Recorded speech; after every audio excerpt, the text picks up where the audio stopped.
Dahil sinisipag akong mag-edit, welcome to my vlog na kung saan nagpunta ako ng palengke at bumili ng pangnilagang baboy. Yuhu! Habang pauwi ako kanina, may nakita pa akong cute na aso. Ayan oh. A few moments later.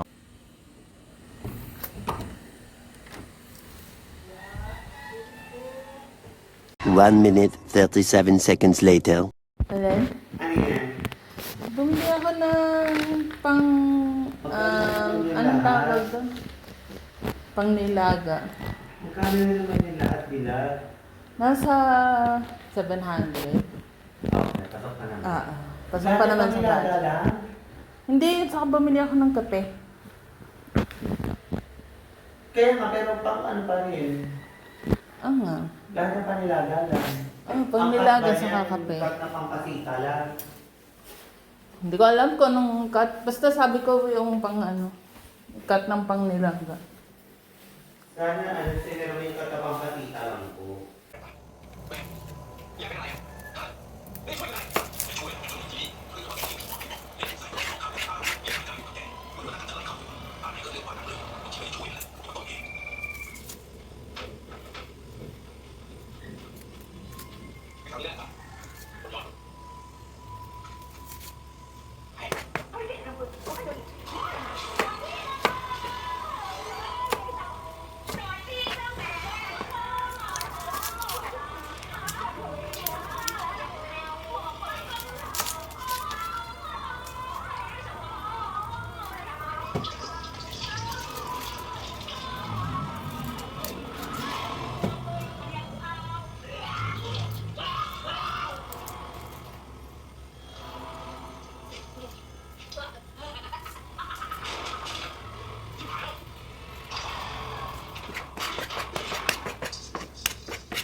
Pagkatapos kong maghiwa ng mga sibuyas, naglagay ako ng 5 tasang tubig sa isang malaking kaldero. Oo, madami talaga akong nilagay kasi mahilig talaga kami sa sabaw ng buong family ko.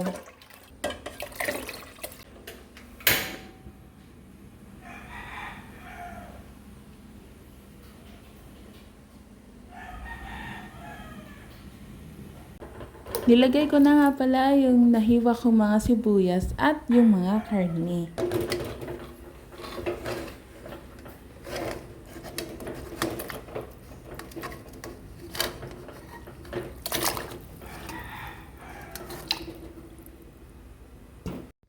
Pagkatapos, naganap ako ng sandok na pwedeng panghalo dyan sa niluluto ko.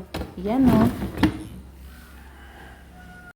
Hinalo-halo ko na rin pala yung mga sibuyas at mga karne. Pagkatapos, tatakpan ko siya para kumulo at para mapalambot yung karne. Nilagay ko na nga rin pala yung paminta na available dito sa bahay namin.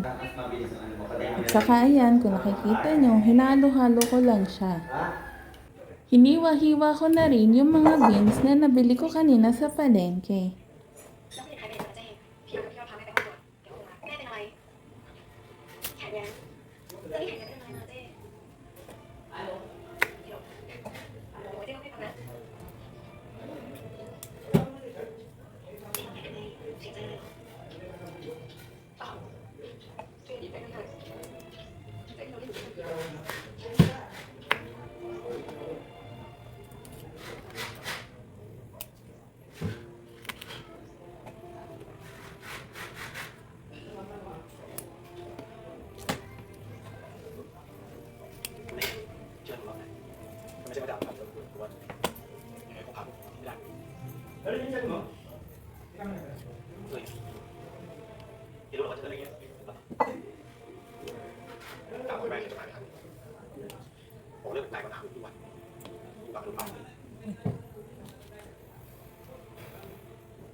Magbubungan na din dito, no? Magbubungan tayo. Oo, kuya ka.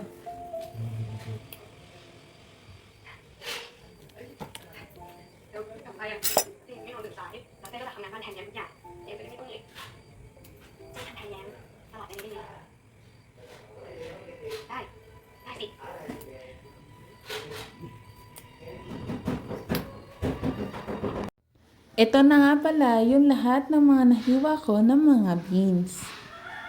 Ayan, kumukulo na yung baboy. Gumamit nga rin pala ako ng kutsilyo at tinusok-tusok ko yung karne para malaman kung malambot na ito.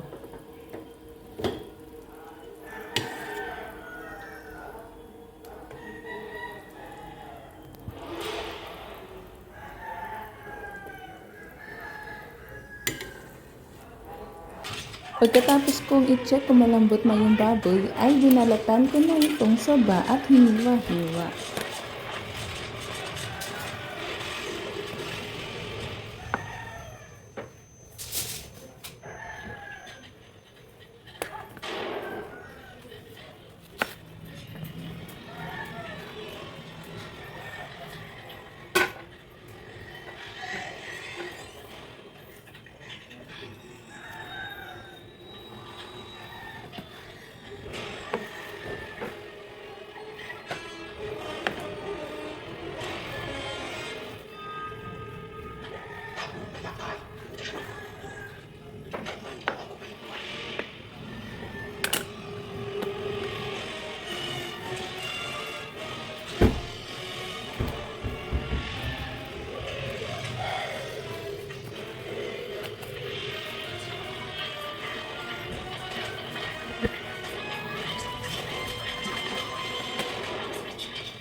Kumuha ko ng isang hiwa ng baboy para malaman kung malambot na ito.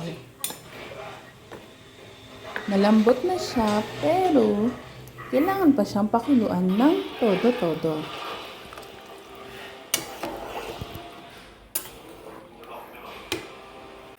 After ng ilang minuto ng pagpapakulo ko dyan sa baboy ay nilagay ko na rin yung mga beans na nahiwa ko kanina.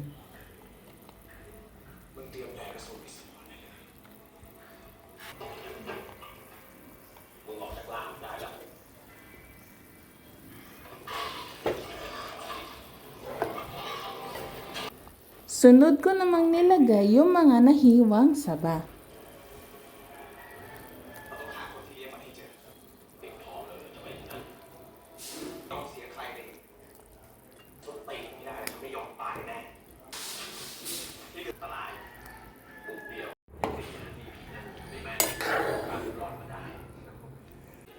Naglagay na rin nga pala ako ng isang pirasong pork cubes para mas lalong sumarap yung luto ko. Tunawin lang yung pork cubes at saka halu-haluin yung nilaga. Kung nakikita nyo dyan sa video, meron pa palang parang kung ano man yung nandyan sa saba. Kaya kinuha ko yan at saka hiniwa. Tapos, binalik ko rin yung saba. Naglagay na rin ako ng patis na pampalasa.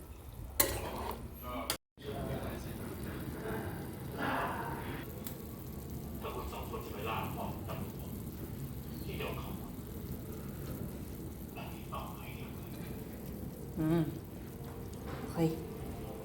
Masarap.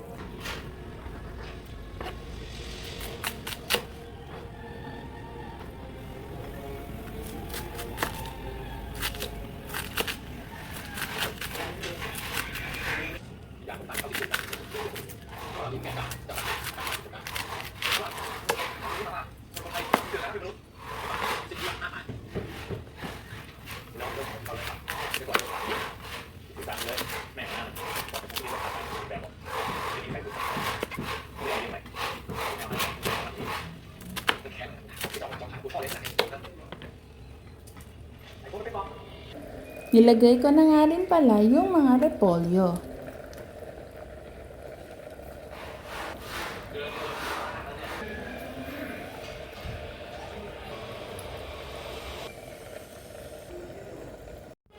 Pagkatapos kong mailagay yung repolyo ay hinalo-halo ko ito at saka tinakpan para pakuluan at maluto ito.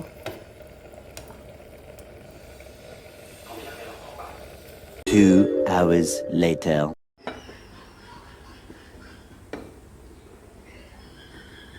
One nap later. Hi! Sa wakas, after ng ilang oras na paghihiwa at pagluluto, ready to serve na yung niluto ko na nilagang baboy.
Tikman ang niluto.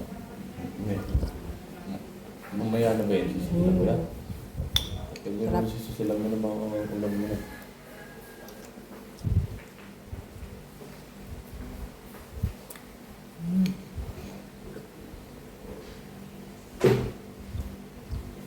Tapos ako, ano na ako?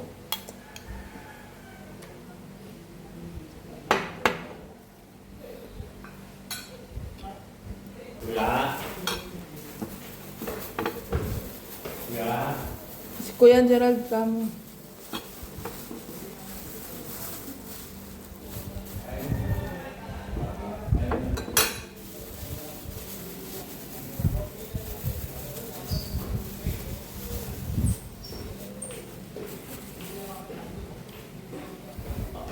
Basa.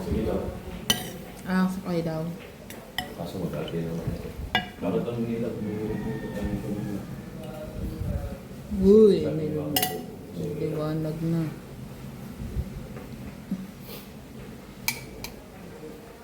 Dahil basa pa yung niluto ko na kanin, bumili mo na si kapatid ng kanin sa labas.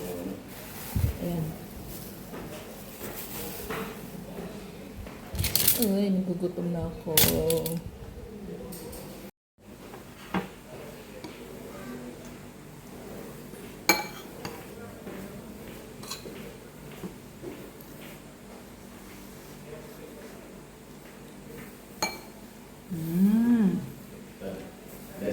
Many hours later. Dahil dumating na si Mama galing trabaho at alam kong pagod na pagod siya, ayan, pinag-serve ko na siya ng nilaga. Napapaisip ako, ano kaya ang masasabi ni Mama sa nilaga? Tara, pakinggan natin. Sinigang. Ay ano? Nilaga. Sinigang. Tikman mo yung sabaw. Siyempre, yun. Ano mo na?